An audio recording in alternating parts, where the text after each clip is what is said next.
suite, on va aller rejoindre celui à qui on parle à chaque lundi. C'est un chroniqueur régulier de l'émission.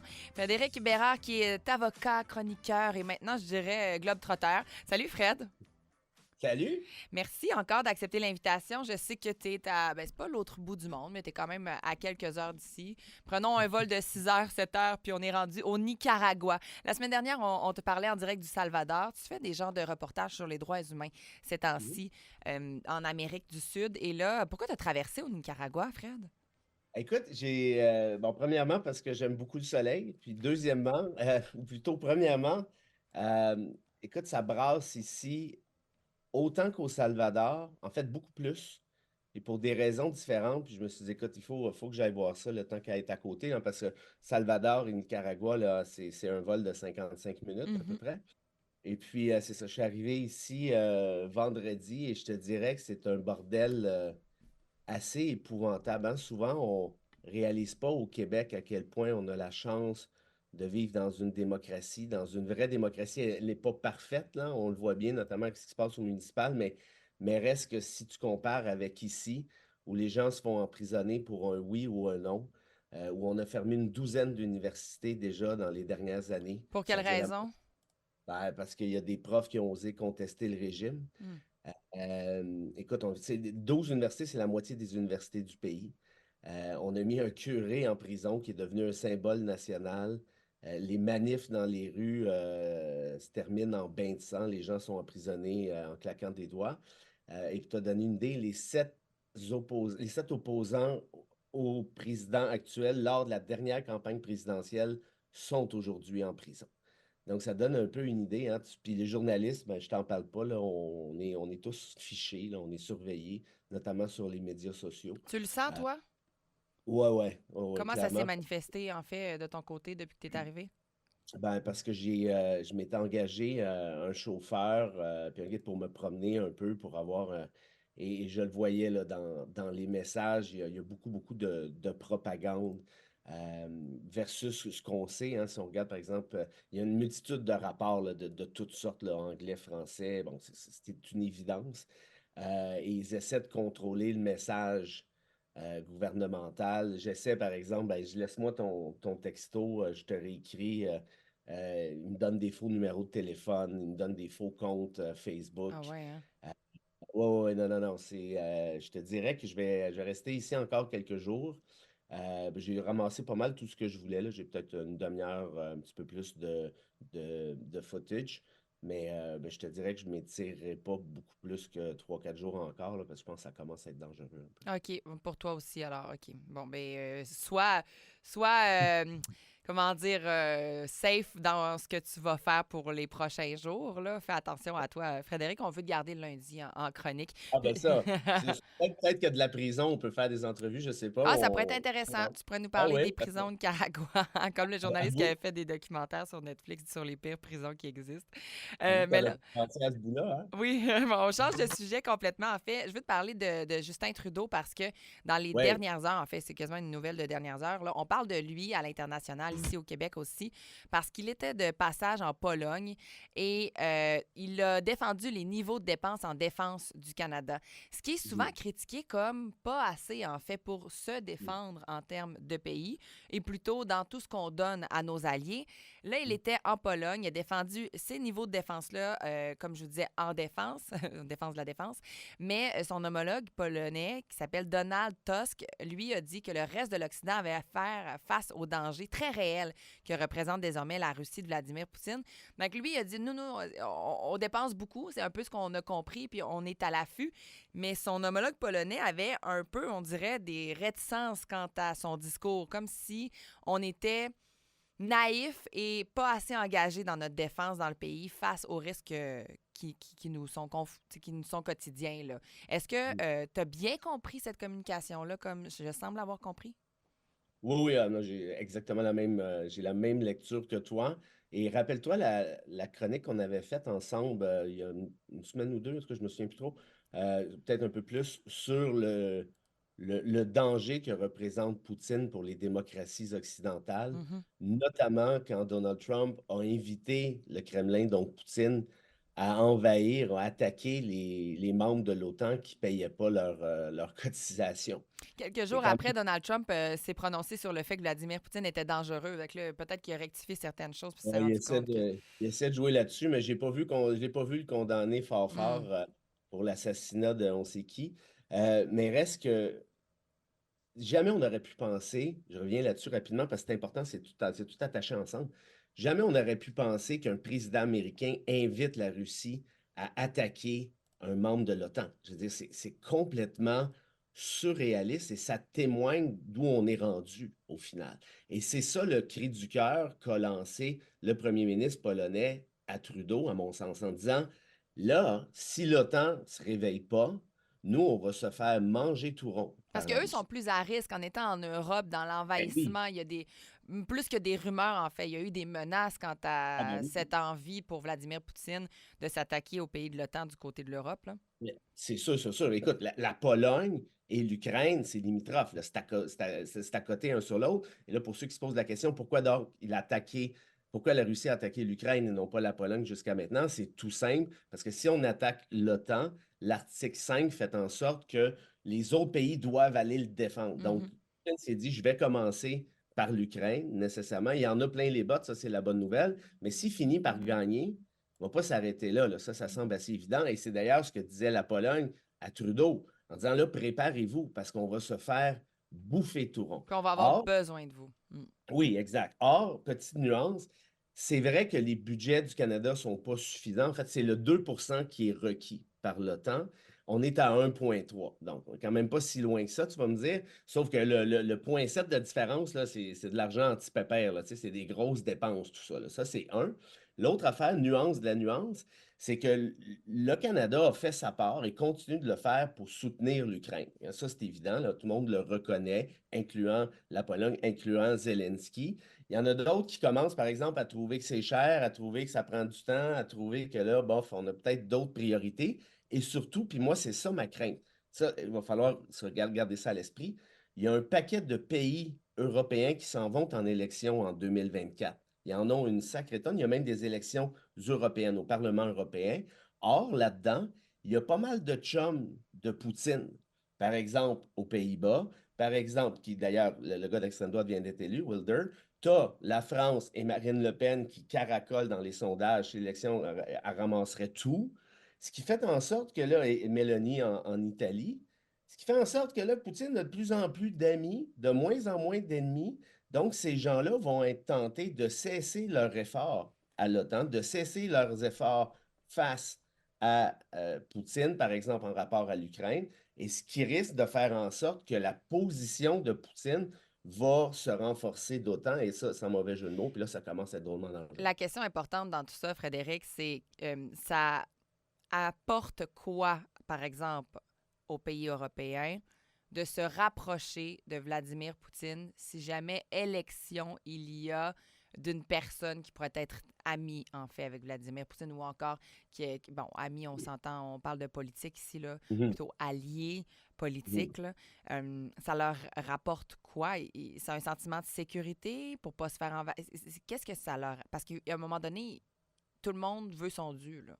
Ben oui. Ben, ta question est ultra méga pertinente, puis je vais répondre avec quelque chose de très, très concret. Allez lire le reportage choc du Washington Post qui est sorti au début janvier, si je ne fais pas erreur, qui dit ceci. Prends juste cet exemple-là. Marine Le Pen et son parti sont financés directement par Poutine.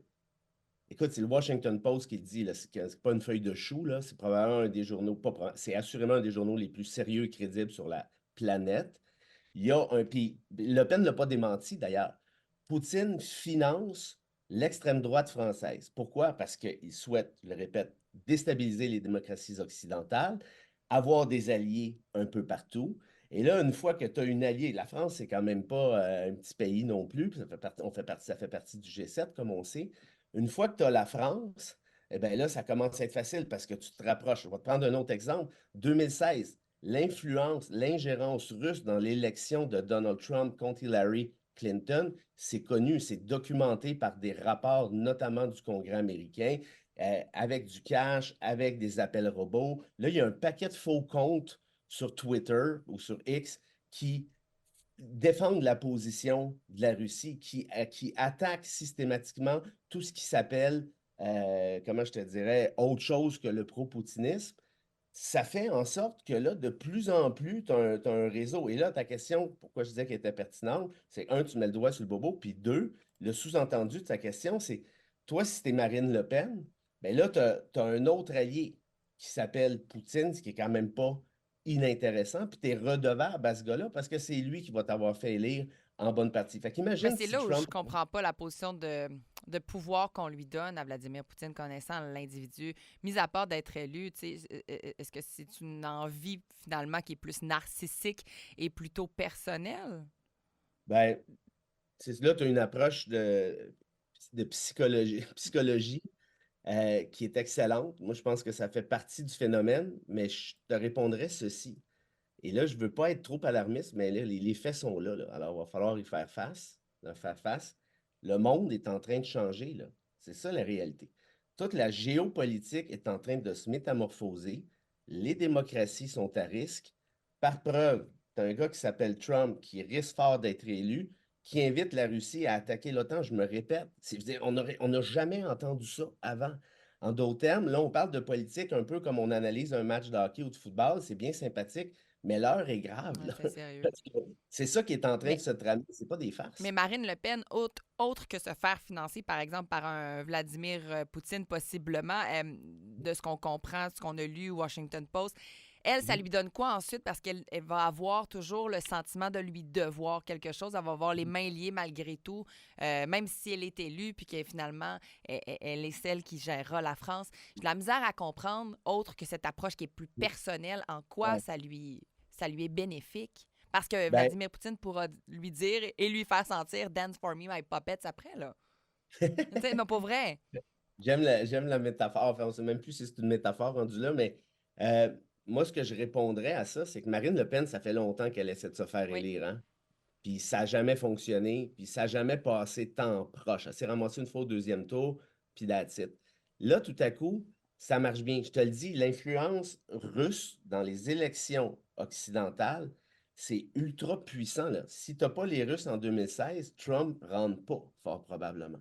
Alors là, écoute, moi, je ne suis pas dans le cercle du Rassemblement national, évidemment, mais je suis assez convaincu que ce deal-là qu'ils ont fait, ben, c'est pas compliqué. Fais-moi élire, puis par la force des choses, par la suite, ben, je te serai loyal. Et n'oublions pas ceci non plus. Marine Le Pen, c'est une personnalité d'extrême droite à la Éric Zemmour, c'est pareil. Ce qui fait que, pour eux, Poutine, c'est pas l'ennemi du peuple numéro un. Au contraire, c'est plutôt quelqu'un de sympathique en quelque sorte. Tu as vu d'ailleurs plusieurs photos de Le Pen avec Poutine, jamais elle ne le critique. Donc, idéologiquement parlant, évidemment, c'est pas pareil à 100% parce que Poutine, c'est un moyen moineau, mais il y a quand même une espèce de communauté d'esprit là, d'un point de vue idéologique, là. Marine Le Pen, la démocratie, ça y plaît pas plus que ça, là.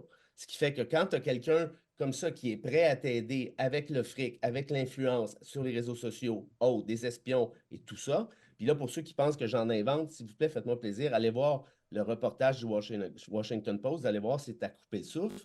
Bien, très clairement que tu as, disons, une entente très, très Hmm. gagnante à plusieurs niveaux. Si on revient à Justin Trudeau qui est en Pologne, qui s'est fait dire, il va falloir que tu mettes plus d'argent, mon cher Justin, pour nous aider puis faire ta juste part dans l'OTAN et assurément aussi mettre de l'argent pour en fait, protéger ton propre pays, qui est le Canada. Il a dit, on reconnaît à quel point le monde est devenu plus dangereux et le Canada sera là avec l'équipement et les forces armées nécessaires pour faire notre part. En fait, est-ce que tu as l'impression que Justin Trudeau se sent critiqué autant par la communauté canadienne, soit ses électeurs, que ceux du côté d'outre-mer, parce que justement, l'argent fait foi de tout, là. C'est quand même important. Puis on commence justement à critiquer l'envoi de sommes faramineuses et ou d'équipements du côté de l'Europe en disant, ben, de toute manière, ça donne rien, on voit pas d'impact absolument positif ou encore de reprise de pouvoir. Pourquoi est-ce qu'on dilapide notre argent comme ça puis qu'on la met pas ici à l'intérieur même du pays? Justin Trudeau se retrouve entre l'arbre et l'écorce. C'est pas une position qui est facile, peu importe si on est, bon, peu importe nos allégeances politiques, là. Mais il y a quand même cette critique-là qui est des pays européens de dire protégez-vous, vous aussi, et aidez-nous.